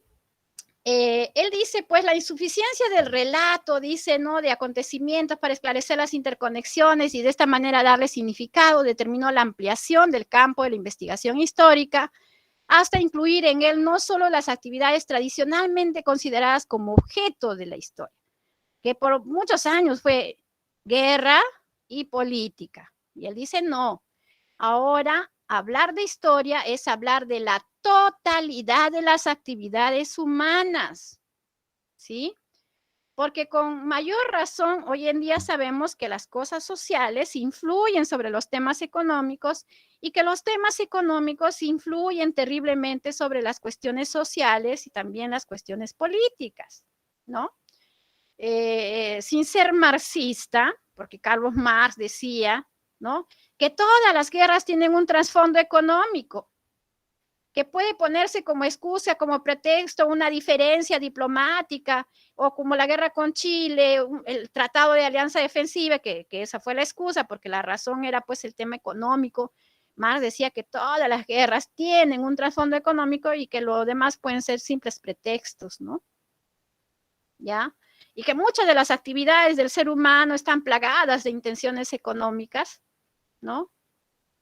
Como una generalidad, porque hay muchas personas que no lo son, obviamente, hay mucha gente que es filántropa, que es generosa, que da, que hace cosas sin esperar una retribución económica. Conozco muchas, ¿no? Pero bueno, en generalidad dice que es así. Pues entonces, para Artola, la historia tiene que trabajar las cosas como una dimensión sistémica. Eso es lo que te quiere decir aquí, ¿no? Como una dimensión sistémica, no como islas, porque las cosas todas están interrelacionadas y eso también te lo dice la dialéctica. La dialéctica que empezó con los griegos y que Marx recupera la dialéctica y la convierte en el materialismo dialéctico histórico, que dice que todo está relacionado. Y hace rato les he mencionado el ejemplo de Rusia y Ucrania, ¿no? Todo está relacionado, ¿de acuerdo?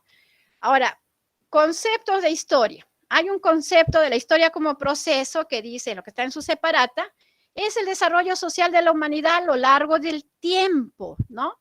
Constituyendo una de las actividades de mayor trascendencia. Obviamente la historia es, tiene que ver con actividades trascendentes, ¿no es cierto?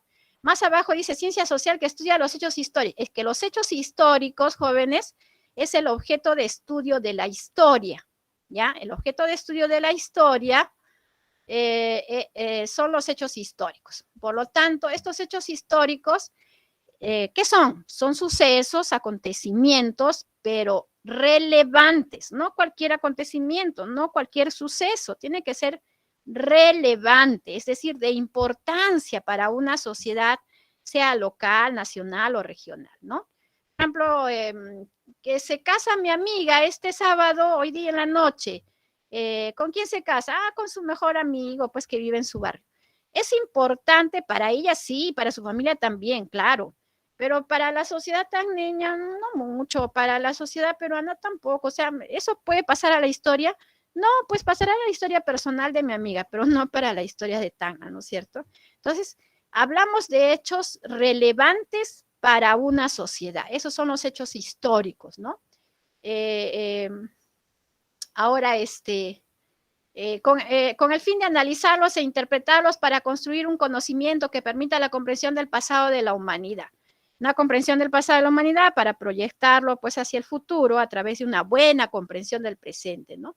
Entonces, está clarísimo que la historia es una ciencia porque tiene objeto de estudio, porque además los métodos históricos están basados en el método científico, ¿no?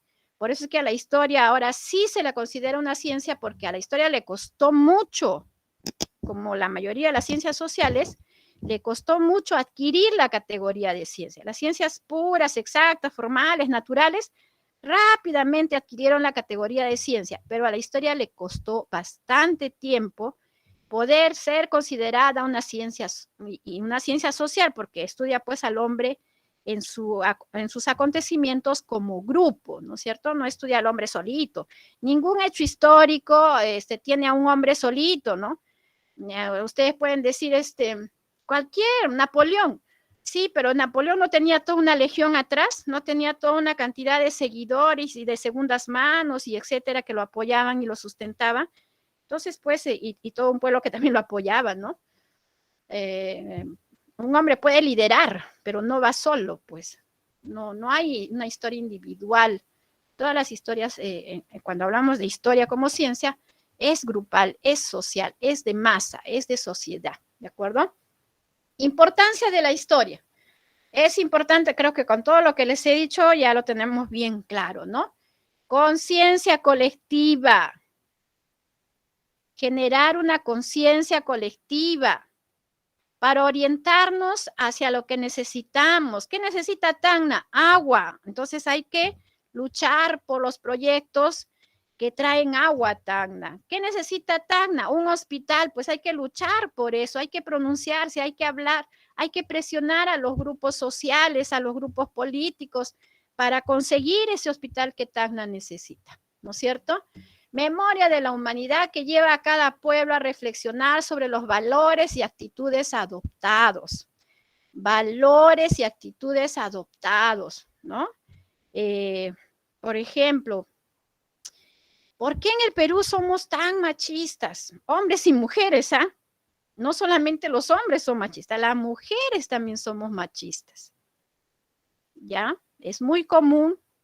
Se ha hecho una encuesta alguna vez de cómo las niñas pueden ser tan machistas porque así en casa les enseñan, ¿no?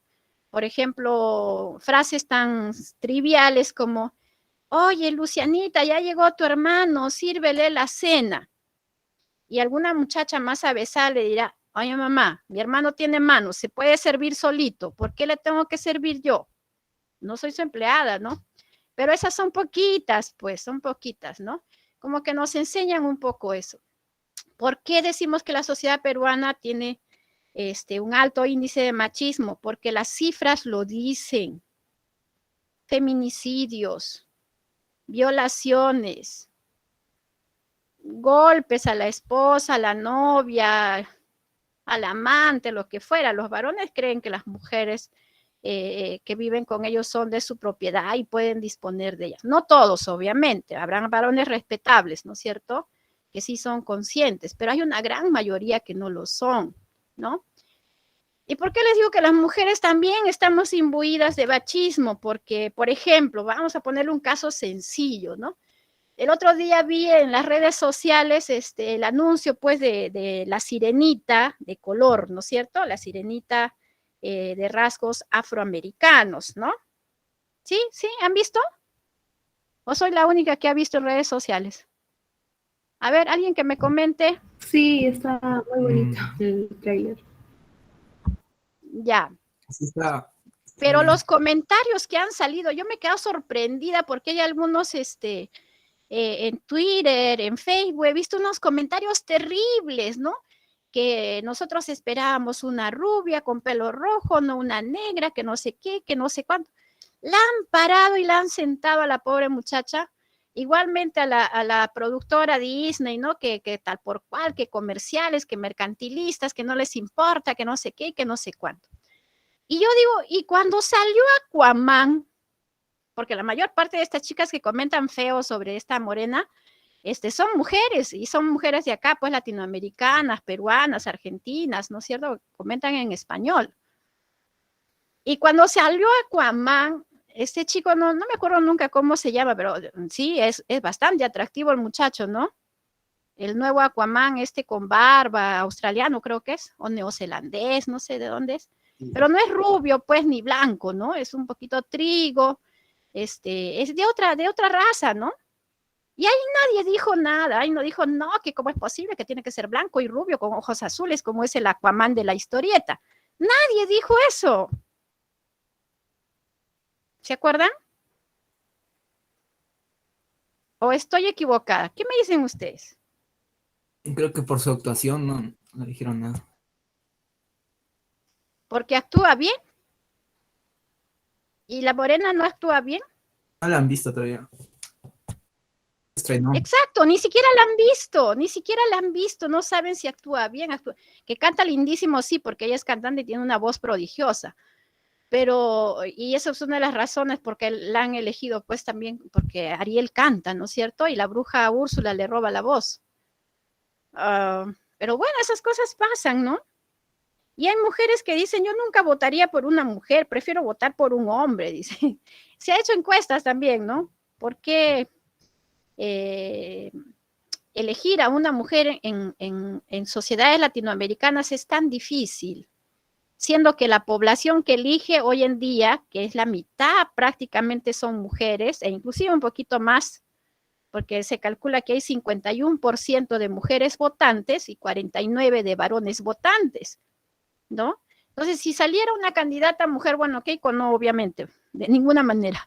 Otra, ¿no? Que represente a la mujer peruana, ¿no? Y que no tenga tanto pasado como esa señora. ¿Verónica? No sé si Verónica, pero no hay mucho donde escoger también, ¿no? Pero bueno, a ver, creo que Flores Nan hubiese sido una buena opción en su momento, porque ahora con el tiempo ya se ha trastocado y se ha dejado ganar por la fuerza del mal, ¿no? Por la fuerza del mal, pero hace tiempo tenía muy buenas ideas esa señora. Muy bien, esas cosas pasan, ¿no? ¿Qué valores, qué actitudes, de dónde nos viene esto, no? Tendríamos que entender que hemos sido colonizados 500 años por los españoles, y que los españoles también fueron colonizados antes de venir acá 800 años por los moros, los musulmanes, donde la mujer no cuenta casi para nada, que ni siquiera puede mostrar su rostro, ¿no es cierto? Y que hace muchos años una mujer no podía valerse por sí mismo en esas sociedades, ¿no? Si no tenía un hombre a su lado, una mujer no podía sobrevivir. Acuérdense nomás en la Biblia lo que dice cuando muere Jesús, ¿no? Jesús le dice a su madre y a Juan, le dice, madre, ella a tu hijo, hijo, ella a tu madre. Y eso no quiere decir pues que Juan era el hijo de María, sino que Jesús estaba muy preocupado de a quién le encarga su madre, porque antes las mujeres estaban bajo la responsabilidad de los padres, luego bajo la responsabilidad del marido, y si el marido moría, pasaba a responsabilidad del hijo, si este era mayor de edad, o del cuñado, o sea, el hermano del esposo, ya, si es que los niños eran menores, pero tenía que un hombre respaldarla. El apellido de la mujer no cuenta en esas sociedades. Las mujeres en esas sociedades hasta el día de hoy, por ejemplo, no pueden contratar, no pueden ser propietarias, ¿no? Entonces, ese tipo de sociedades es el que colonizó España 800 años, y después esa gente es la que nos ha colonizado a nosotros, ya mestizados, con costumbres y aculturados y toda la cosa. Dicho sea de paso, España tiene los más altos índices de machismo en Europa. En Europa el machismo está casi erradicado, quedan algunos remanentes en algunos lugares, como España, por ejemplo, y un poco también en Italia, ¿no es cierto? Esas cosas las podemos entender a través de la historia. ¿Por qué? ¿Por qué? ¿Por qué? Y hay que trabajar pues a nivel de educación, ¿no? No hay otra manera, a nivel de educación tenemos que trabajar todo eso. No hay otra forma. Muy bien. ¿Para qué más es importante la historia? Para entender, pues, cómo es que las civilizaciones se han originado, han evolucionado, han llegado a un auge, y después cómo es que han decaído. Casi todas las altas culturas podemos ver el origen, el desarrollo, el auge y luego la decadencia. Aquí nomás en nuestras culturas más cercanas, Chavín, Huari, Tiahuanaco, todas han tenido un momento de auge, pero también han tenido un momento de decadencia, ¿no? Por X razones, pero han terminado desapareciendo. Y solamente nos han dejado vestigios arqueológicos, ¿no? Ahora también con la historia podemos ver las obras de personajes ilustres, ¿no? El paso de los seres humanos a través del tiempo, pero lo importante aquí es esto, que la historia pues es parte de la cultura individual y colectiva, pero lo importante aquí es hacer análisis crítico, ¿ya? Un análisis crítico teniendo en cuenta pues la verdad, ¿no es cierto? Y teniendo en cuenta que hay un sistema, por ejemplo, esta es una dimensión de análisis que dice que tienen que estar estos tres elementos, el espacio, el tiempo y la sociedad. Nadie puede estudiar pues la historia de una sociedad en un tiempo sin considerar su geografía, ¿no? Sin considerar su geografía. Hay que entender que el pueblo de Tacna, por ejemplo, no tiene una gran agricultura porque tienen pues escasez de agua. ¿Y por qué hay escasez de agua? Porque esto es un desierto, porque vivimos en el desierto más seco del mundo. El desierto más seco del mundo se llama Atacama. Y nosotros vivimos en el desierto de Atacama. ¿De acuerdo? Entonces, igual, nadie puede hacer historia, una buena historia, sin considerar, pues, por ejemplo, el tiempo, ¿no? Solamente el espacio y la sociedad, y el tiempo y la coyuntura internacional y lo que pasa en otras partes que repercute a nuestra situación, etcétera, etcétera. O sea, se tiene que estudiar como una unidad de análisis, pero integrado, espacio, tiempo, sociedad, ¿ya? Espacio, tiempo, sociedad, ETS, ¿ya? Enfermedad de transmisión sexual, ETS, espacio, tiempo, sociedad. ¿De acuerdo? Si no, no vamos a llegar a la cura. Y también a la hora de estudiar pues las civilizaciones, los pueblos, las ciudades, hay que ver, o cualquier hecho histórico, hay que ver las causas, hay que ver cómo se desarrollan y hay que ver en qué terminan, cuáles son las consecuencias, porque todo hecho histórico tiene causas y todo hecho histórico también se va a convertir en consecuencia, ¿ya? Y va a terminar siendo motivo de causa para otra situación. Por ejemplo, la Primera Guerra Mundial terminó con el Tratado de Versalles, que fue la solución supuesta, pero esa solución fue tan mala que el Tratado de Versalles se convirtió luego, de haber sido una consecuencia, se va a convertir en una causa para la Segunda Guerra Mundial, ¿no es cierto? Muy bien, entonces cuando hablamos de historia, decimos el pueblo que no conoce su historia está condenado a repetirla, por eso hay que tener en cuenta esta triada de la historia. Entender el presente a la luz de los hechos del pasado para proyectarnos hacia el futuro, ¿de acuerdo? Ahora, la historia, ¿cómo se construye? Porque nosotros no podemos viajar en el tiempo, no hay máquina del tiempo para ir, pues, a ver el gobierno de Leguía, ¿no? Vamos a entrevistarlo a Leguía para que nos diga sus impresiones de cómo le ha costado, pues, levantar el país, de lo que estaba, de lo que él encontró, y toda la modernización que hizo en Lima y en muchas ciudades del Perú. Lo vamos a entrevistar. No se puede, ¿ya? No se puede viajar en el tiempo. Entonces, ¿qué se tiene que hacer? Se tiene que recurrir a elementos que han quedado de su gobierno. Por ejemplo, puede ser periódicos, ¿no? Porque en los periódicos salían las noticias, pueden ser actas, archivos, documentos, ¿no? Se dice que Leguía fue un presidente entreguista, pues habrá que revisar toda la documentación precedente a la firma de estos tratados de Salomón Lozano, el tratado de 1929, por el cual Tacna regresó al Perú y Arica se quedó con Chile. Habrá que ver, pues, ¿no? Habrá que analizar todos estos documentos para sacar conclusiones, ¿no es cierto? Entonces, nosotros para hacer historia, para reconstruir un hecho histórico, vamos a recurrir a las fuentes.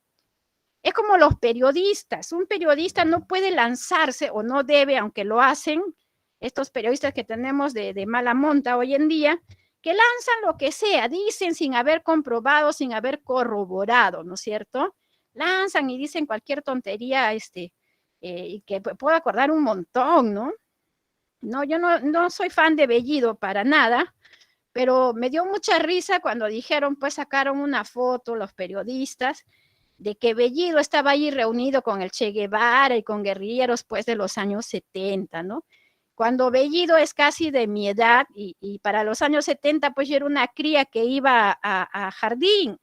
Entonces Bellido, que es de mi edad, ¿qué cosa a los 4, 5, 9 años de edad va a estar haciendo senderismo, guerrillero, MRTA? ¿Qué cosa va a hacer a esa edad? ¿No? Y obviamente, pues la foto estaba trucada, ¿no? ¿Y hubo sanción? No, no hubo sanción, salió en las noticias, salió en las redes sociales, pero hubo ahí gente que aclaró las cosas, pero como dice, miente, miente, que algo queda, ¿no es cierto? En fin, pero los periodistas deben recurrir a fuentes y deben comprobar la veracidad de la información. Igual es un historiador, ¿no? Igual es un historiador, tiene que recurrir a fuentes lo más fidedignas posibles y verificar y contrastar la información que va luego a publicar, ¿no? Están las fuentes escritas, las fuentes orales, las fuentes arqueológicas, las audiovisuales, las etnológicas y las lingüísticas, ¿no? Estas 6 fuentes se clasifican así de acuerdo al tipo de información que nos dan, ¿de acuerdo? Hay otra clasificación de las fuentes mucho más sencilla, que dice que las fuentes, según su relación temporal con el pasado, o sea, qué tan cerca o qué tan lejos están de ese pasado o ese tiempo, entonces tendremos fuentes primarias o fuentes secundarias, ¿de acuerdo? Fuentes primarias o fuentes secundarias. Acá las vamos a aclarar. Fuentes escritas por el tipo de información fácil, ¿no? Todo lo que tenga que ver con inscripciones. Fuera el soporte que sea, papel, piedra, pergaminos, planchas de cobre, tablillas de barro, revistas, libros, periódicos, todo eso tiene que ver con escrituras en diferentes soportes, ¿no? Y ahí están pues los libros que son fuentes bibliográficas, por eso cuando ustedes hacen cuando van a hacer su tesis, sus monografías, le dicen, pon tus referencias bibliográficas al final, ¿no? Es decir, todos los libros que ustedes han consultado para sacar pues esa investigación adelante, ¿no? Está la prensa, que son fuentes hemerográficas, que quiere decir, pues, hemerográfica es donde se guardan los libros, las revistas, ¿ya? Bibliográfica, libros. Hemerográfica es periódicos, diarios y revistas. Las inscripciones, que tienen que ver pues con las fuentes epigráficas, ya saben ustedes, epigráfica, son grabados, ¿no? Escrituras grabadas en diferentes soportes, ¿no?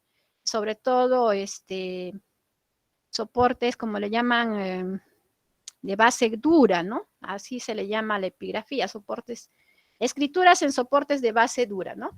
La archivística tiene que ver con la documentación, pues, del Estado, de la municipalidad, del ministerio, de la Cancillería, etcétera, etcétera, ¿no? Archivística, ahí están guardados los archivos, pero hoy en día ya sabemos que hay más de un gobernante vivo que para que no se le descubra los tejimanejes mandan a quemar los archivos. Ah, se quemó el archivo, fue un accidente, dicen, ¿no?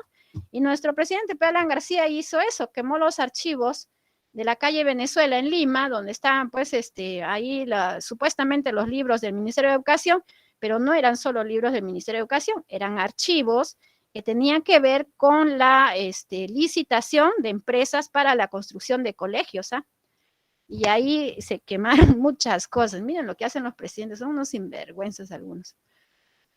Bueno, fuentes históricas, están las orales, ya que en el tiempo que no había escritura, pues las orales eran muy importantes, porque por lo menos a través de la transmisión de conocimientos de abuelos o de padres hacia los hijos, hacia los nietos, algo de información se obtenía, ¿no es cierto? Eran de mucho valor.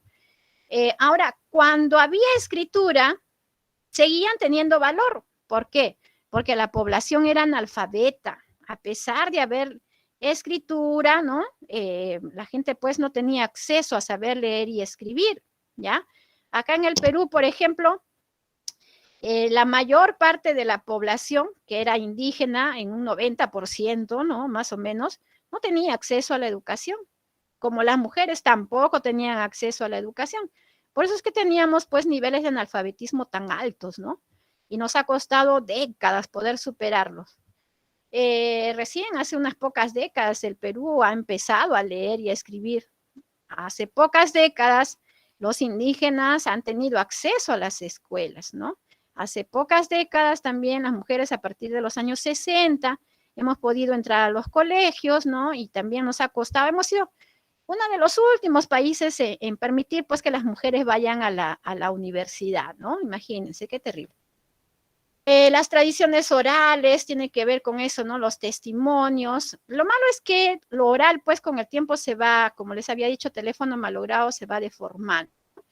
Las fuentes arqueológicas o materiales, ojo, se llaman arqueológicas o materiales. Pero eso no quiere decir, pues, que por la palabra arqueológica solamente voy a nombrar Machu Picchu, el templo de las manos cruzadas, la fortaleza de Acapana, que son a todas luces arqueológicas, pero que también arqueológico puede ser todo esto de aquí, un mortero, una pintura, un manto, los huesos de una persona, una escultura, que puede ser en este caso la cabeza clava que está en Chavín, ¿no? Todo esto también es arqueológico, ¿ya? Arqueológico no nada más es la ruina, sino una serie de elementos, objetos de arte, herramientas, restos humanos, basurales, huellas, hasta los coprolitos son restos arqueológicos o fuentes materiales o arqueológicas. ¿Qué cosa es un coprolito, jóvenes? ¿Quién me dice?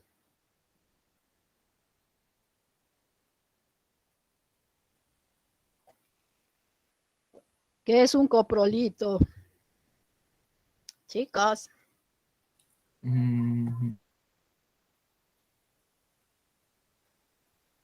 Hay una candidata cuyo nombre son 2 letras repetidas y significan lo mismo. ¿Qué son los coprolitos? Creo que A ver. algo fecal, algo así. No me acuerdo. Así es. Así es. Los coprolitos son heces, o sea, materia fecal, ¿ya? Pero fosilizada. ¿ya? Porque si es materia fosilizada, entonces es simplemente doble K, ¿de acuerdo?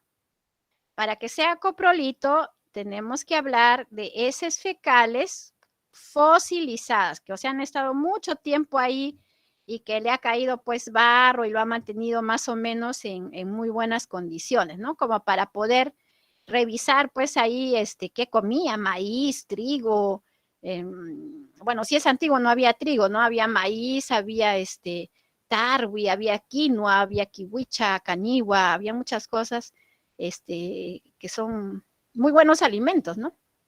En fin. Están las fuentes audiovisuales, una maravilla las fuentes audiovisuales, jóvenes. Una imagen vale más que 1000 palabras, ¿no es cierto? Fotografías, documentales, películas, ¿no es cierto?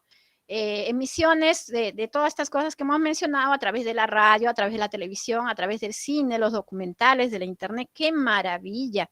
Que hoy en día la comunicación, gracias a las redes, al internet, ¿no? Nosotros con el teléfono podemos ser periodistas, en cualquier momento podemos estar tomando las imágenes de un suceso, de un hecho, podemos ayudar a resolver un montón de cosas, ¿no? Podemos apoyar muchísimo a otra gente, avisando, por ejemplo, está la crecida del río, miren cómo está el río, entonces para que la gente tome previsiones y se pongan a resguardo, cosas así, ¿no es cierto? No sirve para mucho la tecnología, jóvenes. También están las fuentes etnológicas, ahí está el estudio de los usos, costumbres, tradiciones de los pueblos. Etnológica viene de etnografía, de étnico, ¿no es cierto? Acá les he puesto la fotografía, una fiesta muy importante en el Perú, que viene pues de los tiempos prehispánicos, ¿no? ¿Cómo se llama esa fiesta, jóvenes? ¿Cómo se llama? Así es, el Inti Raymi, que es una fiesta que se hace en varias partes del Perú, pero el más famoso es el que se hace en el Cusco, ¿no? Ahí en las ruinas pues de Sacsayhuamán, ahí se hace esta fiesta. El 24 de junio es la fiesta central, porque en realidad son 5 días de fiesta, pero el día central es el 24 de junio, conocido como el Día del Campesino hoy en día, a partir de Velasco, porque antes de Velasco era el Día del Indio. Y es la fiesta pues de agradecimiento, porque es el final del ciclo agrícola, ¿no? Donde ya se ha cosechado y se le agradece a la Mamapacha y sobre todo al dios Sol Inti, se le agradece pues las bondades recibidas, ¿no? De una buena cosecha, obviamente. Están las fuentes lingüísticas también, que estudian los idiomas, los dialectos que tienen los pueblos y las relaciones entre estos idiomas y dialectos, ¿no? Acá les pongo la imagen de diferentes formas de cómo se dice gracias, ¿no? En diferentes idiomas, ¿no? Gracias en castellano, muito obrigado en portugués, merci en francés, thank you en inglés, danke en alemán, grazie en italiano, etcétera, etcétera, etcétera. Y dicen pues que la palabra gracias es la que la gente con mayor razón sabe, o sea, es la palabra que más gente sabe cómo se dice en diferentes idiomas, dicen, ¿no? Gracias. Qué bueno, ¿no? Además de, la segunda palabra es obviamente please, please, please, por favor, ¿no? Muy bien, eso nos permite encontrar muchas cosas. Por ejemplo, si yo les pregunto hoy en día, ¿cuál es el idioma más antiguo del Perú? ¿Ustedes qué me dicen? ¿Quechua? La lengua El quechua. idioma más antiguo. El quechua. Hasta hace un tiempo eso era cierto, pero ahora ya no lo es. El quechua, ¿qué otro idioma conocen acá en el Perú? Aparte del castellano, que trajeron los españoles, y del inglés que ahora se ha globalizado. El Aymara, la Xaninca. Ya, el Aymara. Digo, Fíjense que el Aymara es más antiguo que el quechua. Y que en el Tahuantinsuyo se habló Aymara antes que quechua. ¿Qué les parece? Y que antes que el Aymara hubo otra lengua especial. Era una lengua algo así como para la realeza, para la nobleza. El Puquina. Así es, el Puquina. ¿no? ¿Y cómo lo sabemos? Porque hay voces, como por ejemplo Inti, que no tiene traducción ni en el quechua ni en el aymara, por ejemplo, y hay varias otras más, ¿no? Entonces, lástima que el puquina prácticamente ha desaparecido, pero todavía quedan algunas cositas por ahí que se pueden ir trabajando y reconstruyendo. Y como no hubo escritura, pues en el tiempo de los incas, entonces como que se va a hacer bien difícil recuperar esa lengua, pero lo están haciendo, ¿no? Están trabajando. Mayormente son europeos los que están trabajando eso de la recuperación de la lengua puquina, por si acaso, y también bolivianos, ¿ah? Porque se cree pues que el puquina es básicamente en lo que es territorio hoy día queda en Bolivia, que antes era Perú, pues, ¿no? Otras fuentes históricas, según su relación temporal con el pasado, hay pues primarias, ¿no? Primarias y secundarias, ¿ya? Acá dice, pues, en esta división dice primarias pueden ser no escritas, pueden ser escritas, ¿no? Y ahí están los diferentes ejemplos, y las secundarias son libros, biografías, tratados de arte, estudios arqueológicos, pero en otras palabras, estas secundarias son el resultado de haber trabajado estas primarias, ¿de acuerdo? Estas secundarias son resultado de haber trabajado estas de manera primaria, ¿no? Entonces, con un ejemplo lo van a entender. El libro, una de las obras más importantes de Jorge Basadre Groman, el patrono de nuestra universidad, se llama Historia de la República, ¿verdad? Y son varios tomos, ¿no? Historia de la República, ¿de acuerdo? Él ha producido esta obra, que le ha tomado años hacerlo, ha recurrido a archivos parroquiales, archivos de las alcaldías, los cabildos, ha recurrido a una serie de archivos para ir reconstruyendo la historia que nosotros podemos leer hoy en día en esta obra llamada La Historia de la República, ¿no? Él se ha basado en fuentes primarias para obtener este libro, que es Historia de la República, y que este libro, Historia de la República, es una fuente secundaria para aquellas personas que van a algunos aspectos de la República. Por ejemplo, si un historiador quiere trabajar algo sobre el primer militarismo en el Perú, ¿no? Con presidentes como José de la Mar, etcétera, entonces puede recurrir a esta obra de Basadre, ¿no? Historia de la República, y hacer una comparación, pues, de los diferentes gobiernos militares que han habido en el Perú, ¿no?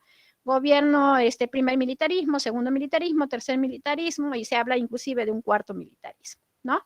Entonces, los libros trabajados se pueden convertir en fuentes secundarias, ¿no? Y para entender mejor está acá, fuentes primarias o directas son las que provienen, ¿ya?, de los testigos o protagonistas, y son cercanos a cuando se dan los hechos, ¿no?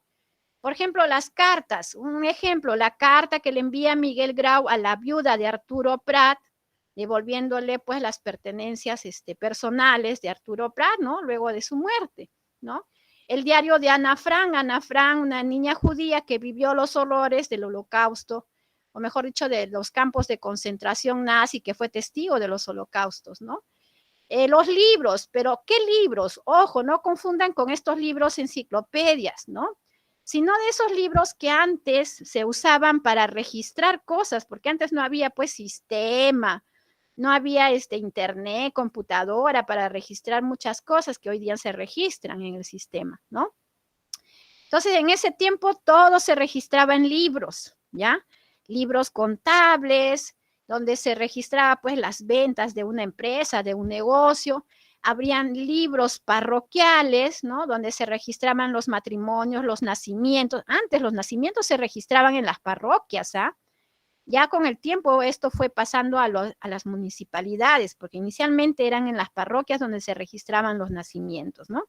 Nacimientos, matrimonios, en los libros, estos libros de registro, así se le puede llamar, libros de registro, se registraban un montón de cosas de la vida diaria, pues que se necesitaban llevar en cuenta y en contabilidad también, ¿no? Entonces, las fuentes secundarias están elaboradas con posterioridad al periodo que se está estudiando y no necesariamente está hecho pues por personas que participaron en los hechos, obvio que no, ¿no es cierto? Como les decía, Jorge Basadre no viajó al pasado para saber qué hizo determinado presidente o determinado encargado de Hacienda, etcétera, etcétera, ¿no? Ahora, la historia tiene jóvenes ciencias que la apoyan. O sea, hay otras ciencias sociales que apoyan a la historia. Por ejemplo, está la sociología, ¿ya? Esta ciencia ayuda, pues, para que la historia pueda entender la organización, la transformación de las sociedades, ¿no? La economía es otra ciencia social que le ayuda a la historia a entender los procesos productivos y a cómo se distribuye la riqueza, ¿no? La arqueología, esta ciencia es importantísima, remarquen la arqueología. Esta es la ciencia que le da cuerpo a la historia, jóvenes, ¿ya? ¿Por qué la arqueología es la ciencia que le da cuerpo a la historia? Porque suele venir, he visto un examen alguna vez con esa pregunta, ¿no? Porque cuando nosotros hacemos investigación histórica, por ejemplo, en el Perú vamos a nombrar el señor de Zipán. ¿Quién ha estudiado al señor de Zipán? Walter Alba. ¿Qué es Walter Alba? ¿Un historiador? No, es un arqueólogo, ¿ya? Y así podemos nombrar muchas cosas. Cuando hay yacimientos arqueológicos, los que trabajan ahí son de primera mano arqueólogos, también pueden trabajar ahí paleontólogos y antropólogos, ¿de acuerdo? Ellos son los que hacen el trabajo de campo y están capacitados para manejar precisamente cada uno de los elementos que hay en un yacimiento. Cómo se trabaja un yacimiento, qué hay que hacer, cómo hay que preservar cada cosa que se encuentra, dónde hay que ponerla, etcétera, etcétera, etcétera. Y luego dan información. Esa información, el arqueólogo, el antropólogo, el paleontólogo se la va a entregar al historiador para que el historiador trabaje toda esa información y le da una interpretación y va a dar un resultado que es un conocimiento histórico, ¿de acuerdo? Por eso es que el historiador es más de gabinete que de campo, y los que son de campo pues son mayormente arqueólogos y antropólogos, ¿ya? Entonces ya les he hablado también de la antropología, ¿no? Ahora, hay otras ciencias sociales que también ayudan, la geografía, obvio, con mayor razón cuando decimos que hay que ver la historia espacio, tiempo, sociedad, espacio, geografía, ¿no es cierto? Es el estudio, pues, de las relaciones de la sociedad con su medio geográfico. La psicología, para entender, hay una psicología individual como que también hay una psicología social, ¿no es cierto? Y con la psicología, en la historia podemos entender mejor por qué los comportamientos de la gente cuando está en masa, por ejemplo, ¿no? Ustedes saben que la gente cuando está en masa es capaz de matar sin ningún problema. Acá en el Perú ha pasado, y varias veces, ¿eh? Lo vamos a ver en historia. Hace poco nomás en Ilave, en el año 2004, si no me equivoco, la población de Ilave mató al alcalde, ¿no? Lo pusieron al centro de la plaza, lo juzgaron, lo sentenciaron, lo molieron a palos y lo mataron, ¿no? La psicología social, habrá que ver ahí qué funciona con esto, con las masas, ¿no? Ahora, esas eran las ciencias auxiliares. También hay disciplinas auxiliares. Estas disciplinas, pues, no son ciencias, sino más bien son, las ciencias auxiliares son ciencias independientes, ciencias sociales al mismo nivel que la historia, ¿no es cierto? Pero en este caso las disciplinas están supeditadas a la historia, no son ciencias, sino simplemente son herramientas técnicas que usa la historia, ¿ya? Herramientas técnicas que usa la historia para obtener cierta información especializada, ¿de acuerdo? Por ejemplo, la diplomática, ¿qué permite? Manejar, pues, el valor de veracidad que tiene un documento emitido por una cancillería o por un Estado, ¿no? La diplomática es la que te va a asegurar que efectivamente ese documento sea un documento real, que sea verdadero, que no sea trucado, ¿no es cierto? Eso hace la diplomática, ¿ya? Sobre todo con actas o diplomas que emite la Cancillería, porque la Cancillería es la que tiene que ver, pues, con tratados, protocolos, ¿no? Eso es importante, ¿no? Para los países. Numismática es la disciplina que te ayuda, que le ayuda a la historia a obtener información de las medallas como que también de las monedas, ¿no? Las monedas que ya no circulan, o sea, monedas de hace muchos años, te dan información. Aunque tú no lo creas, puedes obtener información de las monedas, ¿no? Hay datos ahí porque en la moneda se pone la fecha, el año. Antes, por ejemplo, se ponía la cara del gobernante, ¿no? En un lado de la moneda se ponía la cara del gobernante, sobre todo en Roma, pues era una costumbre europea muy, muy fuerte, ¿no?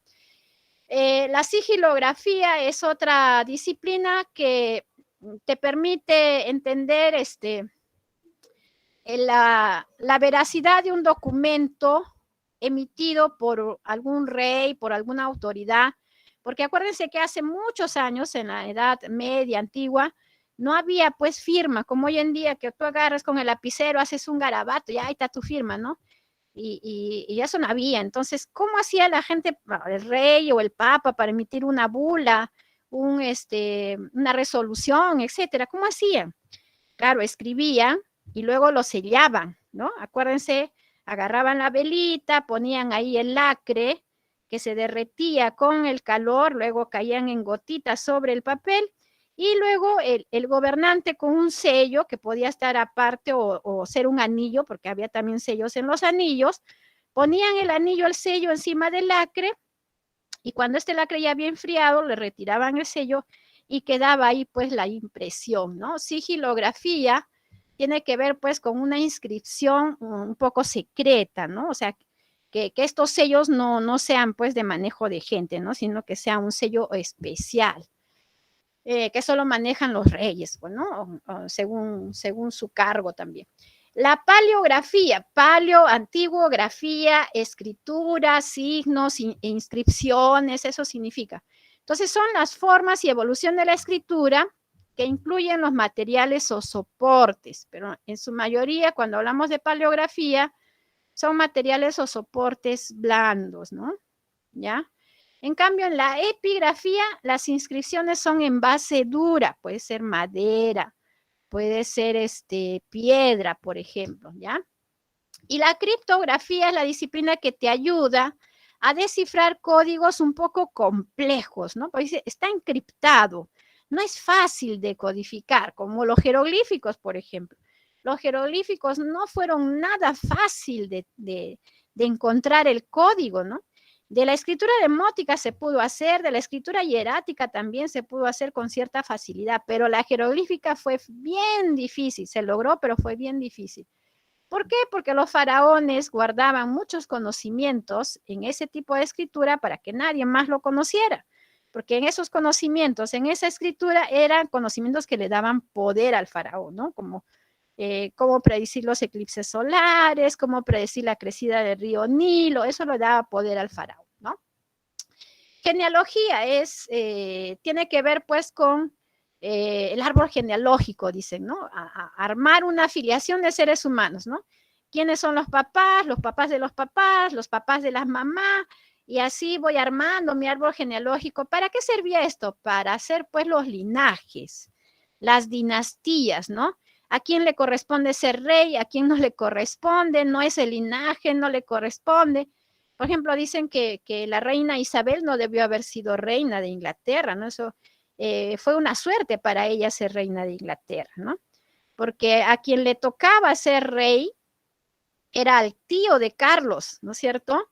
Pero el tío de Carlos, como estaba enamorado de una mujer que no le correspondía ser pues esposa de un rey inglés, entonces él prefirió el amor que el trono, entonces abdicó al trono y se fue con la mujer que amaba, ¿no es cierto? Abandonó el trono, por eso es que la reina Isabel pudo ser reina.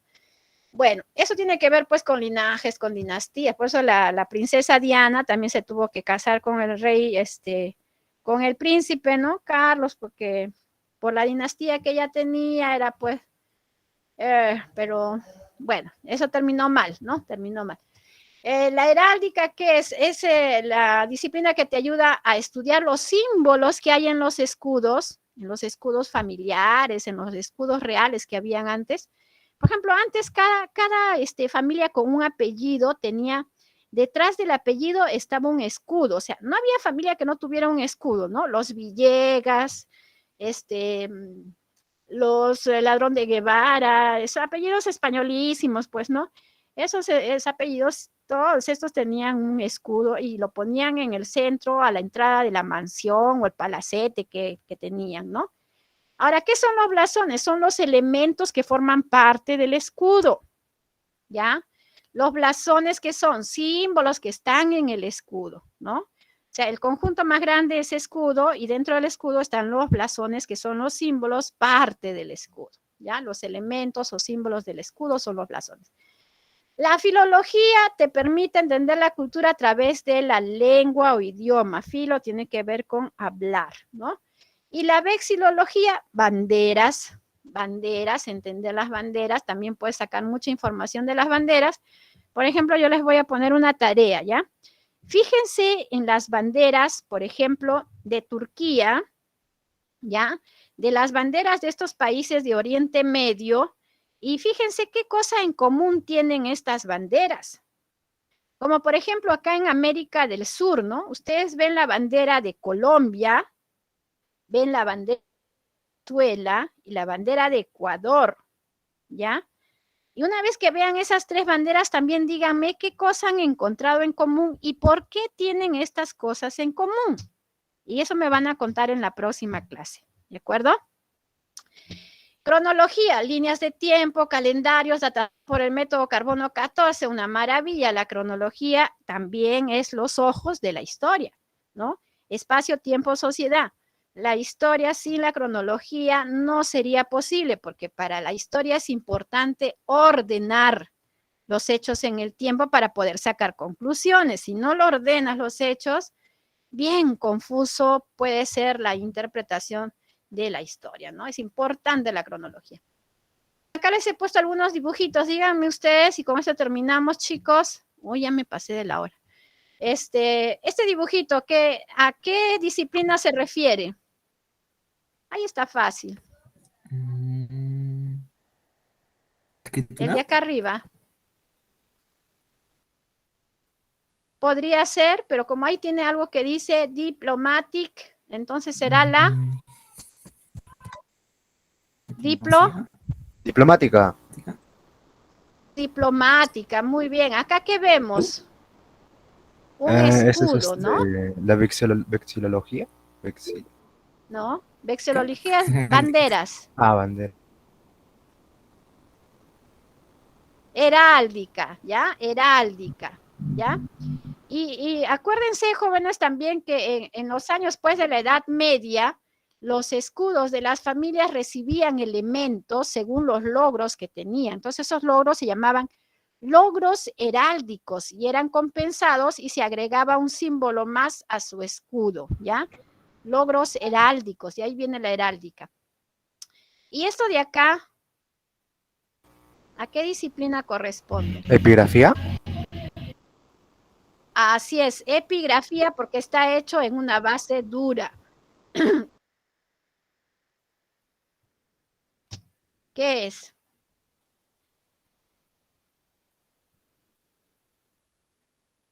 Un arbolito donde se cuelgan las fotos de tus antepasados.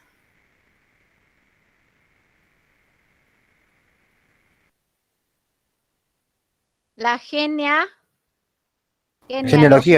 Muy bien. Así es, genealogía, para saber el linaje, la dinastía, la procedencia. Hoy en día se suele regalar ahora, ¿no? Cuando alguien está pues cumpliendo 15 años, 12 años, 13 años, se le regala un arbolito de estos para que pegue las fotitos de sus familiares, ¿no?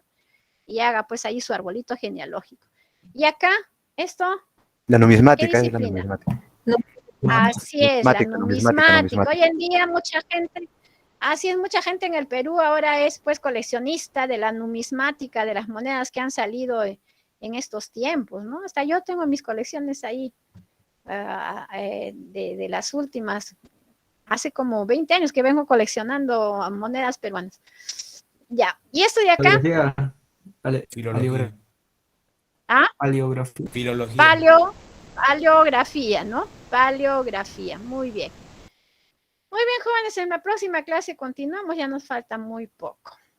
Ha sido muy interesante lo que hemos trabajado hoy día. Profesora, disculpe, Dime. las diapositivas, Sí, ¿me podría pasar? más tardecito se los voy a subir a material adicional y de ahí ustedes lo van a poder descargar. Sí, por favor. Sí, voy a almorzar, voy a descansar un ratito, ya voy a estar toda la mañana haciendo clase y ya se lo subo. En la nochecita con seguridad va a estar ahí también les he puesto videitos, como les he dicho, cuando vean ese símbolo ahí de peliculita, son videitos cortos que les van a ayudar a afianzar lo que hemos trabajado en clase. Y los temitas que no hemos alcanzado a hacer, pues también revísenlos para que la próxima clase lo pasemos más rápido, porque la próxima clase los 10 primeros minutos los vamos a de práctica. ¿Ya, chicos? Hasta luego. Cuídense mucho.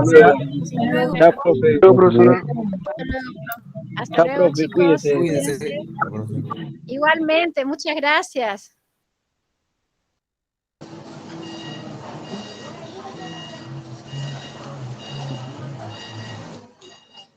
Which one?